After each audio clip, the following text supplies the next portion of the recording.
আজ দই দিয়ে একটা রেসিপি বানাবো। ভীষণ গরম, তাই জন্য ঘরে পাতা টক দই নিয়ে নিয়েছি, এটাকে ফেটিয়ে নিচ্ছি। তাই এই গরমে আমি করব এক পদেই বাজি মাছ, যেটা আপনারা কিন্তু ভাত, রুটি, পরোটা সবের সঙ্গে খেতে পারবেন। তো প্রথমে কড়াতে আমি সর্ষে তেল দিয়ে দিয়েছি, ওর মধ্যে দিয়ে দিলাম সর্ষে ফোড়ন, তারপর দিয়ে দিচ্ছি গোটা জিরে, এরপর দিয়ে দেবো হিং অল্প করে, এবার রসুন কুচি, এটাকে নেব। তারপর এর মধ্যে দেব আমি ভাজা হলে কারি পাতা, দিয়ে দেবো এবার কারি পাতা, এবার পেঁয়াজ কুচোনো,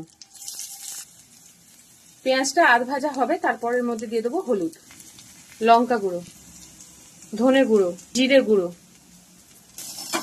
ভালো করে মিশিয়ে নেব। মশলাটা একটু ভাজা ভাজা হয়ে গেছে, এবার এর মধ্যে আমরা দিয়ে দেবো ফেটানো টক দই।